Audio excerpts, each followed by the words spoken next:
सभी आर्यों को नमस्ते जी। जैसा कि आप सबको विदित है, कल रविवार है कि प्रत्येक गांव में और प्रत्येक रविवार को यज्ञ निश्चित किया गया है।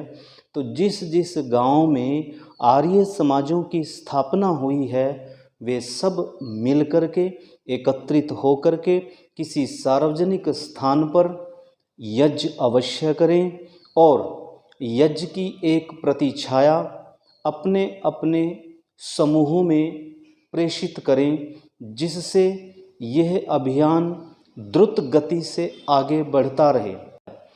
यज्ञ का अर्थ देव पूजा, संगतिकरण और दान। आइए आज केवल हम देव पूजा के संबंध में छोटी सी चर्चा करने जा रहे हैं।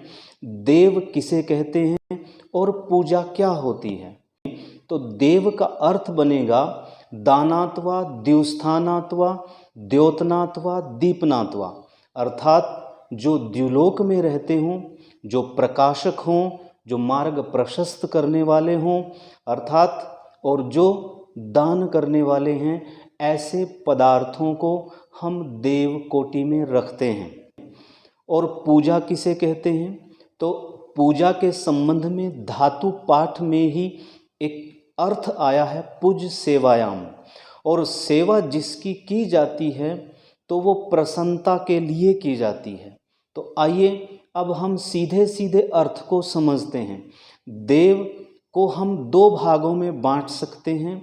ऐसे पदार्थ जो मार्ग प्रशस्त करते हों, जिनका उपयोग लिया जा सकता हो, जो द्युलोक में रहते हों, जो चमकते हों, ऐसे पदार्थों को हम देव कोटि में रखते हैं। और इनको हम दो भागों में बांट सकते हैं। कुछ देव जड़ होते हैं, कुछ देव चेतन होते हैं। परंतु ये अवश्य ध्यान रहे, इनके साथ पूजा शब्द जुड़ा है। तो पूजा के संबंध में दोनों के अलग अलग प्रकार होंगे। अर्थात जब हम चेतन की पूजा करेंगे तो अलग प्रकार होगा, जब हम जड़ की पूजा करेंगे अलग प्रकार होगा।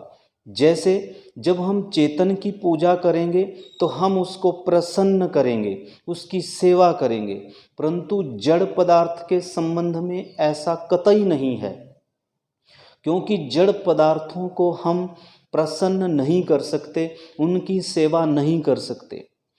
चेतन पदार्थों को हम सेवा के माध्यम से उनकी सुन करके, अर्थात जो हमारे माता पिता आचार्य विद्वान गण सन्यासी गण हैं, उनकी हम सेवा करके प्रसन्न कर सकते हैं।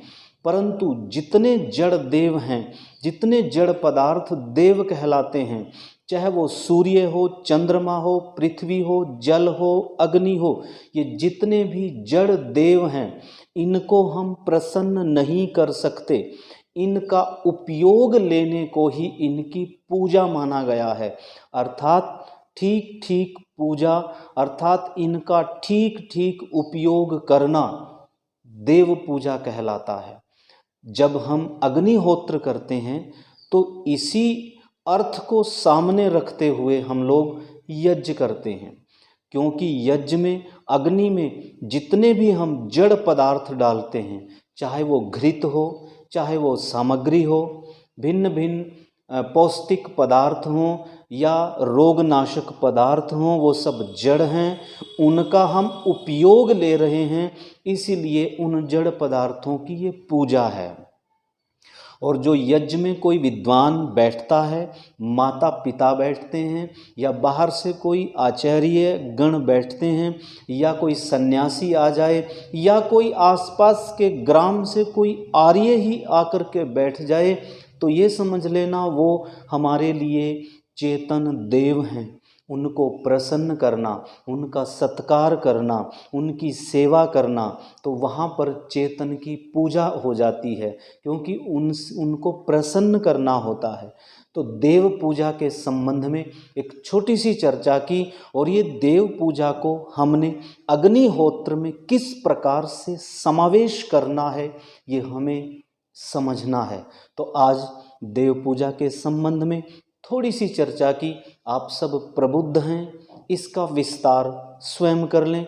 तो आप सभी, कल रविवार है, ध्यान दीजिए, कल रविवार है, 6 से 8 के बीच में जितने भी ग्रामों में स्थापना की है उनके जो पदाधिकारीगण हैं, प्रधान हैं, सचिव हैं या कोषाध्यक्ष हैं, वो सब मिल कर के यज्ञ संपन्न करें।